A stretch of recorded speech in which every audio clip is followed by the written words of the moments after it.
Hey everyone, Mo here, and before the video begins, I just want to let you guys know that my schedule has opened up for me to do coaching again. So if you're interested in private one-on-one coaching for me to help you, whether you're a newer player and you want to excel at the game very quickly and learn the fundamentals without developing any bad habits early, or if you're an experienced player who's already maybe platinum or diamond in your top 1%, but you need some help filling in the gap to get you to that 0.01%, to make you just some of the best, then hit me up on Discord and I can get you in some private one-on-one coaching lessons to help you polish up any skills you want to refine and help you learn all of the secrets to becoming a top player. That's it. I hope you enjoy the video. Hey everybody, Mo here, and in this video I'm bringing you a deck guide for dummies video on Warmother control. This deck I used in Masters. It's a re-updated version of the really old beta version, so if you played back in closed beta for this game, then you probably saw this deck, Warmother's Control. It's a control deck based around Warmother's Call. It was by far the best deck in closed beta, and then they nerfed the hell out of it. They nerfed all the key cards, and now recently they've buffed a couple of them. They've buffed the Warding Stones a couple times now, and the deck just feels a lot better, and I've used it, and I've currently climbed over 750 LP with it, and I mean, that's a lot. It pushed me into top 70. And in this video, I'm just going to explain to you guys how to play the deck, some general tips, and then at the end, I'll have a complete mulligan guide for you guys. So what this deck is it's a very easy control deck. It's actually, in my opinion, this is the easiest control deck that there has been in Legends of Runeterra. It's really simple as far as you literally just wait, you don't die, and then you play one card on turns 7, 8, or 9, and then you win the game from there. That's the thing I like most about this deck is that once you slam Warmother's Call, this card's such a powerhouse, you really can't lose to most decks as long as, you know, you aren't dying the turn you're playing Warmother's Call. So because of that, you'll see here that most of your deck is spells. You're playing 24 spells, so over half your deck is literally just based on keeping you alive and then mana ramping, which also keeps you alive in this instance. So all you're trying to do here is use cards like Vile Feast, Avalanche, and Grasp to help out your early game. If you try and get early game swarmed by, you know, maybe a really aggressive aggro deck or a really aggressive They Who Endure deck that opens up with a bunch of spiders, then you can just one-for-one them with stuff like Vile Feast. Grasp is really good because it not only kills most units, but it also gains you 3 health in the process, so it's a 6 health point swing a lot of the times. And then Avalanche for the board wipes and stuff like that, as well as you have Withering Wail. With Withering Wail, Grasp, and Vile Feast in your deck, I call that the trifecta of, you know, fuck you aggro. You really can't lose to burn or aggro very easily, unless you just draw super poorly. Because this deck has so much life gain. Vile Feast, Catalyst, Grasp, Withering Wail, Soul Gorger. It's really hard to just actually get straight up aggroed out.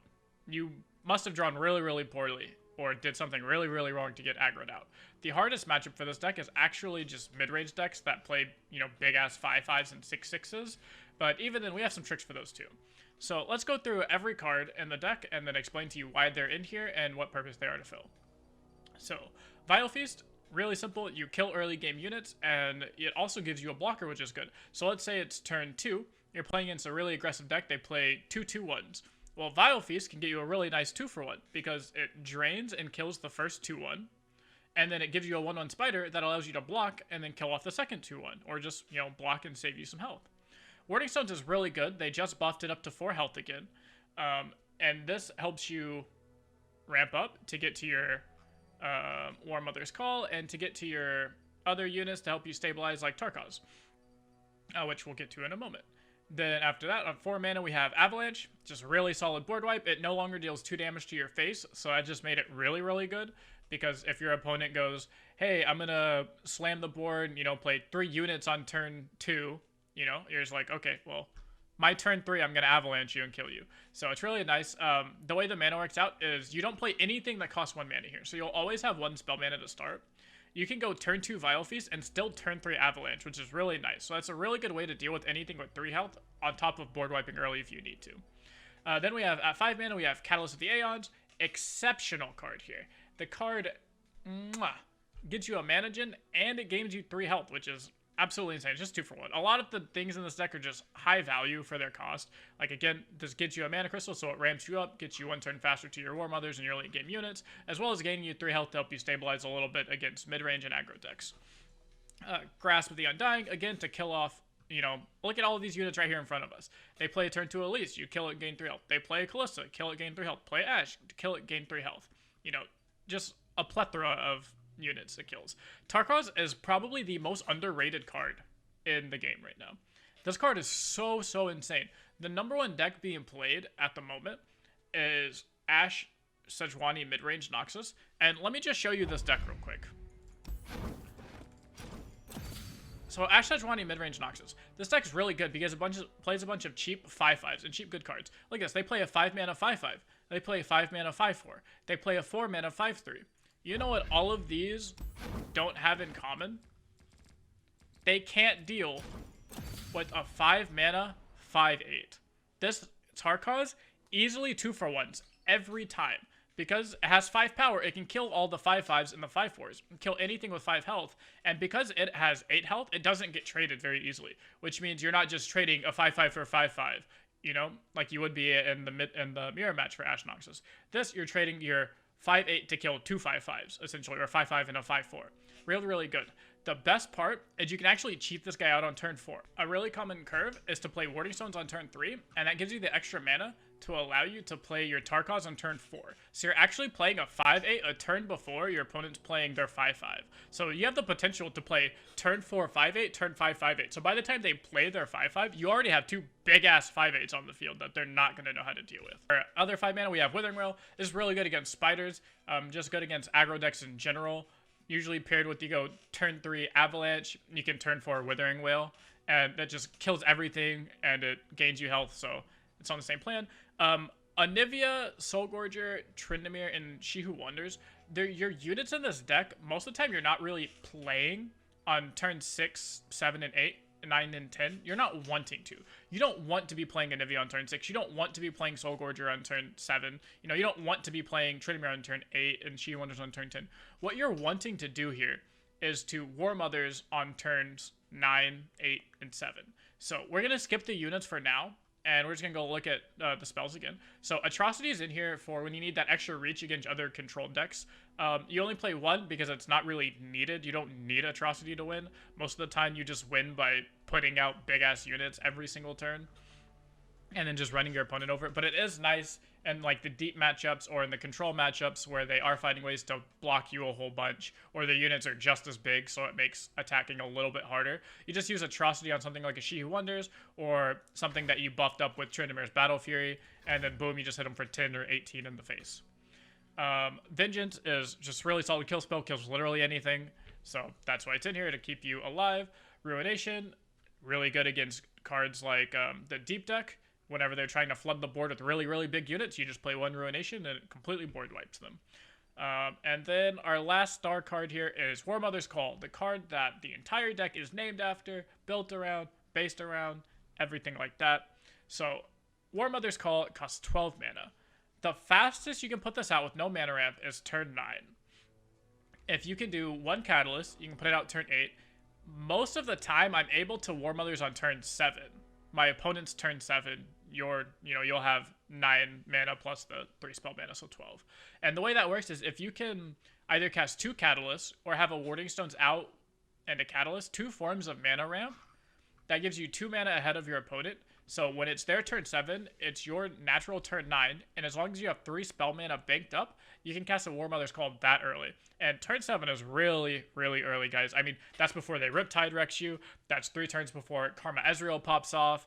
That's the turn before they get to play their Leviathan for their Swain decks. Turn 7 for your win condition is really early. So how do we get there?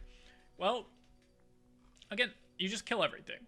We can go ahead and just assume that anytime your opponent plays a card, you should have at least 1 card in your hand that can 1-for-1 that unit, or at least get a 2-for-1 later down the line, you know, with something like a Ruination. So the goal of this deck is to just live, and then after you ramp a couple times, you go turn 7, turn 8, turn 9, boom, slam a Warmother's Call. And then after that, your job's basically done. The deck kind of just plays itself after that. And then that's where these cards come in. The She Who Wonders is a big-ass 10/10, comes in the battlefield. Your Tryndamere, big-ass 8/4, comes in the battlefield. And then no deck can keep up with the amount of pressure that you're putting in, from putting in a leveled up Anivia, a Soulgorger, a leveled up Anivia, a Tryndamere. no deck can keep up with that curve. It's absolutely insane. All of your units, except for your early game Warding Stones, which you probably played earlier, so they're not in your deck anymore, are absolute powerhouses. They're so crazy. Each one of them alone can carry you through a game. And that's absolutely insane that you get those for free every turn. So that's what this deck does. It abuses Warmother's Call. Now I'm going to go into how to play each matchup, give you general tips versus each different archetype. So against aggro decks, you generally just want really cheap units, and you want really cheap removal spells. So you just want your Vile Feast, your Avalanche, your Grasp, your Withering Wails, and that's really all you need. The goal against aggro decks, and this is usually with most decks, but with this deck specifically, the goal when you're playing against aggro decks is to run them out of resources, and their resources are their cards and their units. So your resources are your health. So you want to keep your health as high as possible while getting rid of all of their cards. Once you get rid of all of their cards, the game's basically over. If you can Avalanche them or Withering Wail them and get a 4-for-1, and you look at them, they have 2 cards in hand and you're still at 15 health, you know the game is over. At that point, you're just smooth sailing. You just need to make sure that you don't die, keep your vengeances, don't get greedy, and then Warmother on a turn that's safe for you. This means don't Warmother if they're about to open attack you for 10 damage. Don't Warmother if they're developing their board to get ready to attack you for 10 damage. Most of the time, it's safer to Warmother on your turn than it is the turn that your opponents are developing their board. So you're playing against aggro, again, look for early game board wipes like Avalanche, Grasp, Withering Wail. Ramp is okay, but it's not that effective. Playing a 3-mana 0/4 is not going to win you the game. You know, gaining 3 health, essentially gaining 3 health is not going to win you the game. You don't really need to worry about ramping, because against most aggro decks, if you make it to the turn 8 that you're going to get the extra 1 mana off, you know, for your Warmothers, you've probably won the game anyways if any aggro deck lets you get to turn 8. Because by then you're playing stuff like Soul Gorger. Like I said, you've probably played at least 1 to 2 Grasp or Withering Wails. So ramp is not important in this matchup. Let's move on to control. In the control matchups, you don't care about removal spells that much. And the meta control matchups right now, that's basically Braum and Ivia control, and then your Swain Ezreal or Swain Twisted Fate control decks. Basically your Swain control decks. And the way you want to approach those matchups is you just want to ramp as hard as possible, which means you want to draw all your catalysts, draw all your warding stones, and you just want to get ramp up as fast as possible, and you want to slam down your Warmother's Call as fast as possible. These decks don't pressure you. The reason that this deck, the Warmother's deck, has popped off so well and kind of fell out of favor, and you realize it kind of went to this thing of, oh my gosh, Warmother is really OP and everyone's playing it, to like nobody's playing Warmothers anymore. This right here, this peak, is when Ionia got really, really good because of this card called Deny. Nobody is playing Deny anymore. Oh, no one's playing Elusives, so no Deny there. No one's playing Karma Ezreal, no Deny there. No one's playing Ionia, period. That's why this deck is so good. No one can stop your Warmother. Control decks used to be the bane of your existence because the main control deck played Deny. Well, now they don't play Deny. So your goal is to just get to turn 8, turn 9, get enough mana for your Warmothers as fast as possible. Maybe you want 1 Vengeance total in case they do play a super scary card on you to try and be the aggressor, because no deck can go the long game with you. So they want to try and out-aggro you. So if they are playing the Swain control decks, you know, maybe they're going to slam a Swain on turn 5 to try and pressure you, because that's 6 damage if it hits you if you don't have the Vengeance. So they're going to look to do that. So maybe keep 1 Vengeance in your hand for the Swain or the Leviathan to make sure that you don't get out-aggroed. Because all you have to do is play Warmother, go to the next turn, have all your mana available, kill the 1 to 2 threats that your opponent has, you know, the Leviathan or the Swain that your opponent has, and then boom, you're in the clear again. So just ramp as much as possible. You don't need Withering Wails. You don't need Vile Feast. You want maybe 1 Vengeance, and then boom, you call it a day. Play your Warmother, free win. Midrange. So midrange is actually your hardest matchup now. And that's because decks like Ashe Noxus, which is the most common midrange deck, are playing these super, super huge, super buffed units that are really hard for you because your Grasp don't kill 5/5s. Your Withering Wail is almost useless against these 5/5. You know, Avalanche doesn't kill 5/5s. The only thing you really have is Ruination and Vengeance. So if you're playing against a halfway decent player that's not EU and has more than half a brain, they're probably not going to play into a Ruination very easily. So it's okay to greed your Ruinations or I'm sorry, to not greed your ruinations, and you ruination only 2 to 3 units. Don't think you can only ruination if they have 6 12/12s on the board. That's not true. Ruination to keep your life total, decently healthy. If they have 2 5/5s, that's half of your life. Go ahead and ruination that if they're not threatening to do anything else. And the goal here is just play your Warding Stones to block. This is really where you want your Tarkaz. You want to go turn 3 Warding Stones or Catalyst, but ideally you go turn 3 Warding Stones into Tarkaz on turn 4, and then your Tarkaz should be able to buy you the 2 turns you need to maybe get 1 more ramp in there, and then a Warmother's Call. And then once you play your Warmother's Call, again, no deck can catch up to you, so it's GG from there. You just want, your 1 Vengeance, you want your ramp, Tarkaz, Vengeance, Warmothers. There you go. That's the answer to mid-range. So I will have, if you guys are looking for a specific mulligan guide, I will actually have one down in my Discord. If you go into the description below, click on my Discord, there's a channel there for deck guides.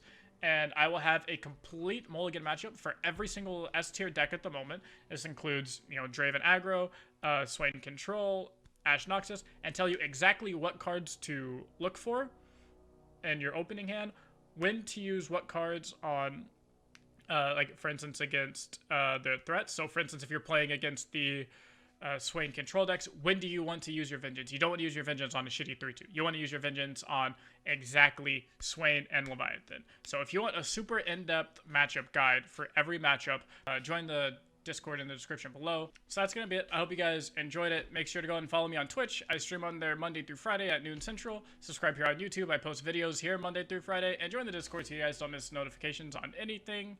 That's going to be it for this video. I'll see you guys in the next one.